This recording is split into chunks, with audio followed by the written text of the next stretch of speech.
Welcome to the Michigan Travel Show, a kaleidoscope of stories about the people, places, and events that shape our great state.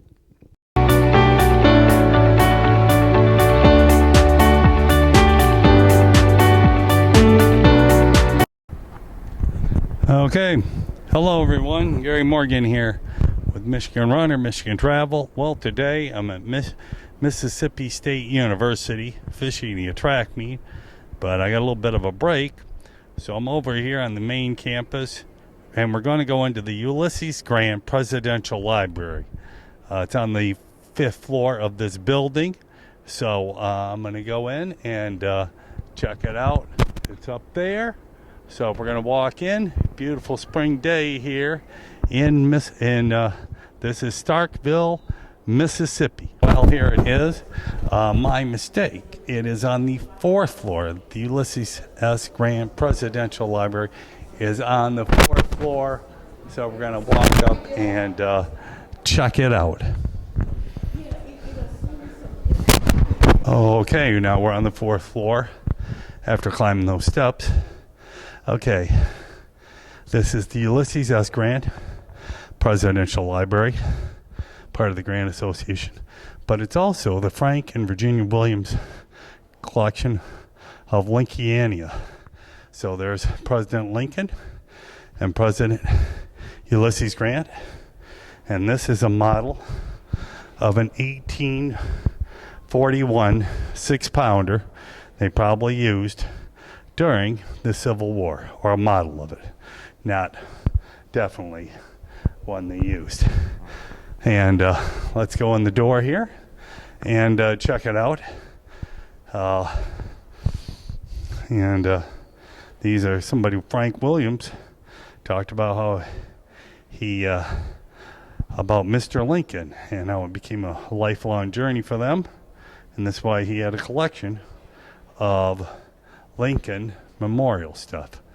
As for Ulysses Grant, upon his July of the original Ulysses Grant Association director, somebody else took it over, and the reason it is here instead of somewhere else, he wasn't born here, but they had the major battle of Vicksburg during the Civil War that he won, and it propelled him into be a great general. They ended up, the North won the war, and he soon became president after that. So here's the library here, the Ulysses Grant Presidential Library, and it says welcome to the library here.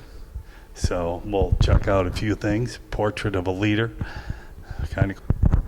There was 3 generals named Grant who came out of West Point. One was in 1839. There was a Ulysses Grant, Frederick Grant in 1866, and Ulysses Grant III, and he was 1789. All 3 obtained the rank of general. It was 3 generations of Grants. I guess it was in their blood. And Grant is a young 2nd lieutenant in 1843. Like I said, he was victorious as a Union general. My family's American. He grew up obviously a poor person. And his myth or his fact here, the Grants and Lincolns obviously very tight because of the war. And I like this. Although a soldier by profession, I've never felt any sort of fondness for war, and I've never advocated except as a means of peace. A portrait of him right there. Civil War, obviously. General Grant cannot spare this man. He fights. Abraham Lincoln and Ulysses Grant.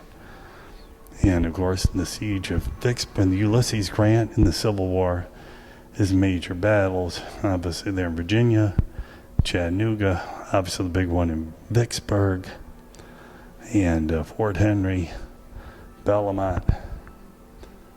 Yep, there he is right there. Good portrait of him. African American troops.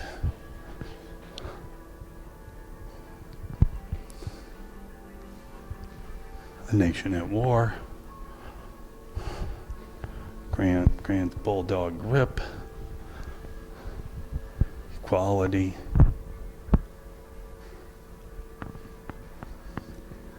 Let us have peace. If elected to the office of President of the United States, it will be my endeavor to administer all the laws in good faith with the economy and the view of giving peace, quiet, and protection of everywhere. Let us have peace. And he ran for office in 1868 and then was elected. In the White House, President Ulysses Grant. Pictures of him here. Trustworthy. Ulysses Grant, the statesman.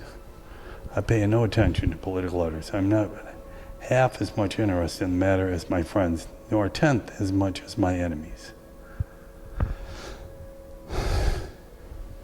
Grant had a 7-mile funeral when he died in 1885. There's a major statue to him in New York City at his tomb there.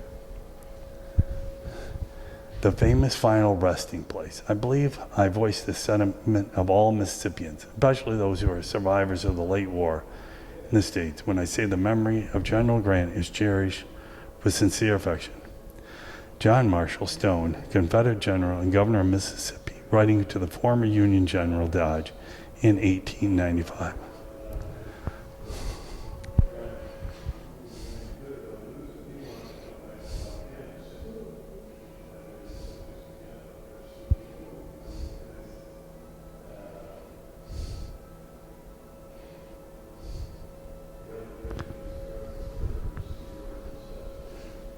And his legacy.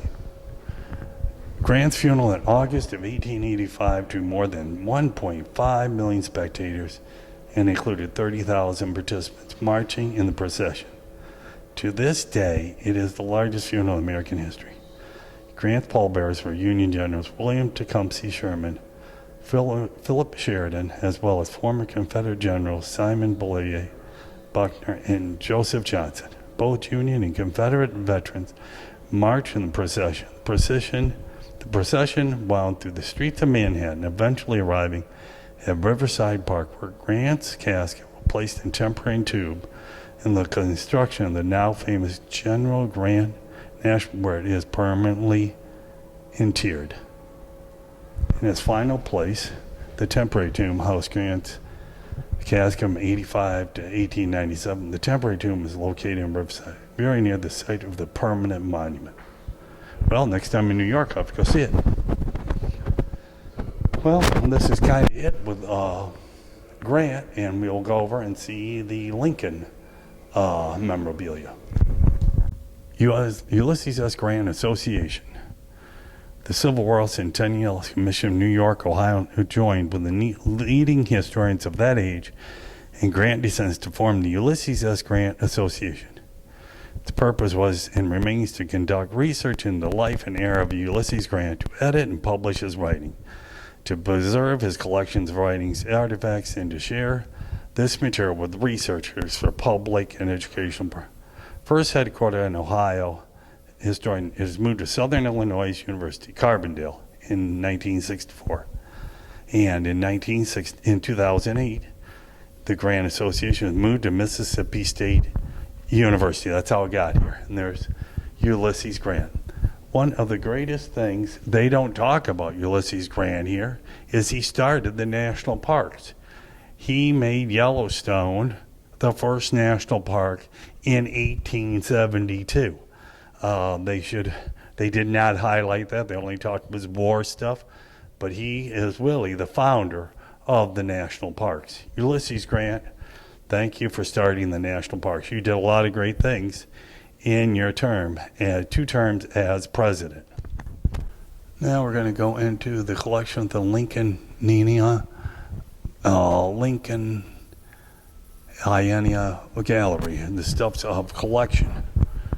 And the collection of Lincoln I became more immersed in studying our 16th president as I began writing about him and leadership legacy. The growth of my interest in Lincoln paralleled my quarter-century practice as a lawyer and now as a judge. Okay, this is a cool statue here. 5 people carrying Abraham Lincoln after he was shot at the National Theater just before he died. Kind of a cool statue. 5 people helped carry him, 3 Union soldiers and a couple others out of the theater before he passed away a couple days later. Sombering statue, to say the least. So, books on Lincoln. There's been more books written on Lincoln, more than any other person other than Jesus. He's one of our most fascinating presidents and Americans ever. And General Grant would not be far behind. Some statues of him here. Deathbed, his Gettysburg Address, Lincoln's funeral on Pennsylvania Avenue. Plenty of pictures. Yep, the life of Lincoln. Unbelievable. This all happened during the Civil War. Our greatest tragedy in this country, but yet produced some of the greatest people. Abraham Lincoln and Ulysses Grant go hand in hand. He had a lot of sleepless nights during the war, the Civil War, slavery, changed America forever. It became a good thing after it all happened. These people collected a lot of great stuff. That was awesome. The ineptitude of Union generals, defeat and victory.